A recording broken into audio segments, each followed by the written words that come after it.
beauty. By golly, I think I'll buy a new car. 3 o'clock, boss. Time to go home.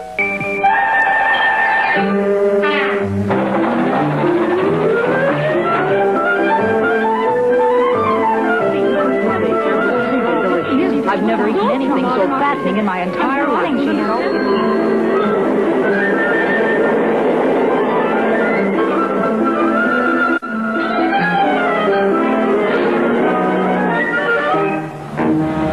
San Diego Freeway southbound's not moving, well, it's moving about 5 miles an hour. Fast lane taken up by that 3-car non-injury wreck. Look for the usual slow crawl through the Pomona Valley. We start out on the 60 to the 10.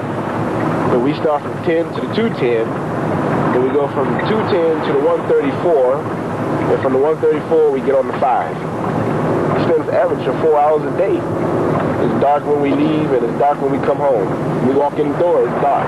We really be together more than our own family. I mean, for me, I be with them more than I be with my own family. A multi-car crash blocking the fast lane. Southbound PCH still a struggle from Topanga to Sunset. In Orange County, we got a problem with a 605 at Catella.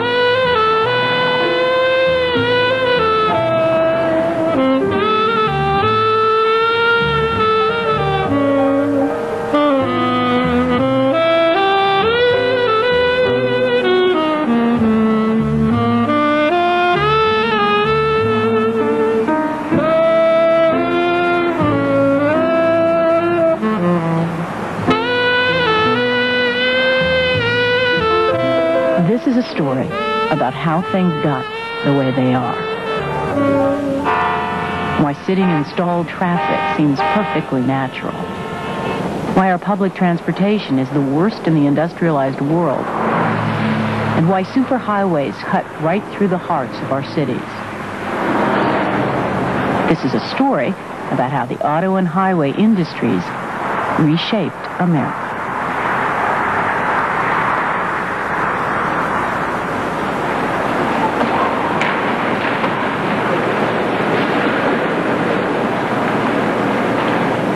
Brad Snell has made a career researching the auto industry.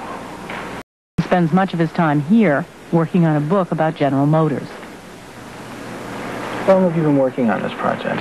I hate to admit it, but I've been working on it for 16 years. Why so much time on one book? Because General Motors is the largest corporation in the world. It has sales of $125 billion a year. It has operations in 104 countries. If it were regarded as a country, if you looked at its sales and you compared those with, say, revenues that countries ordinarily would receive, it would be the 6th largest country in the world. And yet there's no history.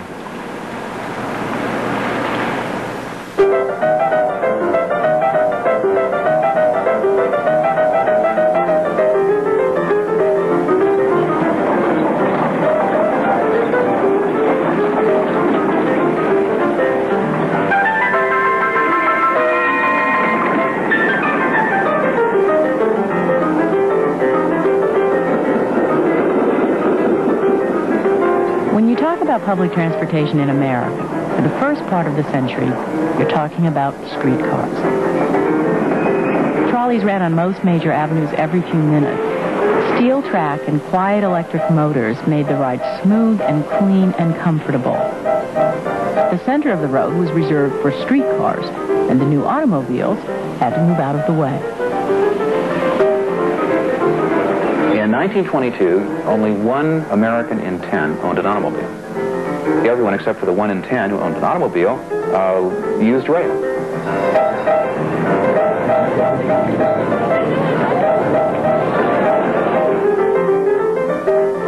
At that time, Alfred P. Sloan said, wait a minute, this is a great opportunity. I mean, we've got 90% of the market out there that we can somehow turn into automobile users. If we can eliminate the rail alternatives, we will create a new market for our cars.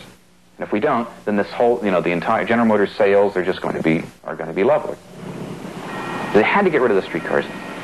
They wanted the space that the streetcars used for automobiles.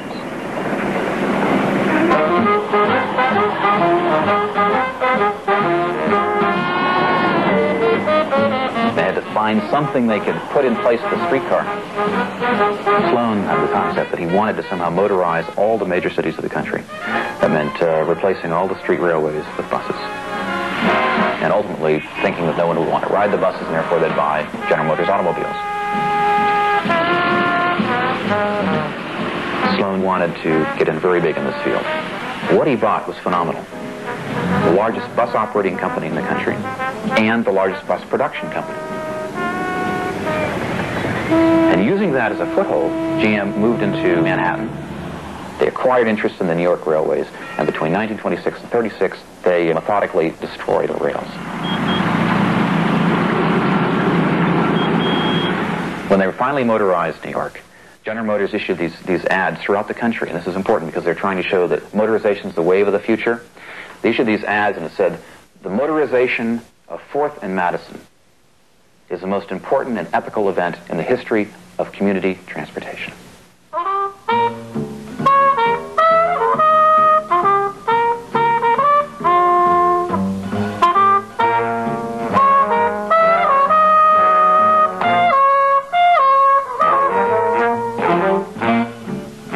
In the mid-1930s, GM worked hard to create the impression of a nationwide trend away from rail.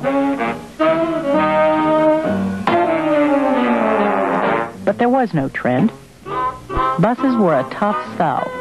They jolted, they smelled, they inched through traffic. City by city, it took the hidden hand of General Motors to replace streetcars with yellow coach buses. Over the next few years, Standard Oil of California, Mack Truck, Phillips Petroleum, and Firestone Tire would join GM in backing this venture.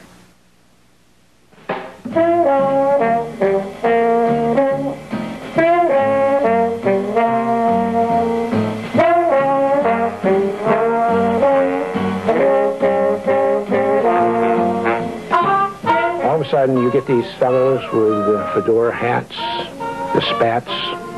I'm not making that up. The two-tone shoes, the broad ties, the black shirts, the white Panamas. All of a sudden, they show up. And, of course, the word goes out, hey, we're being bought.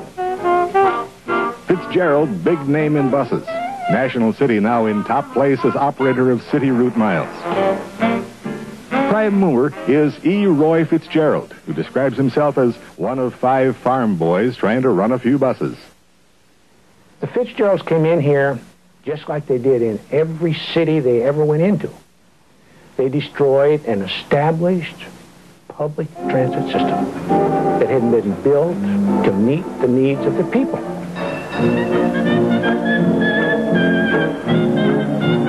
Well, the streetcars, we love riding on them. And it was fun because they were big, you know, there was plenty of room and all that. We'd catch them at the same time every day. We'd know the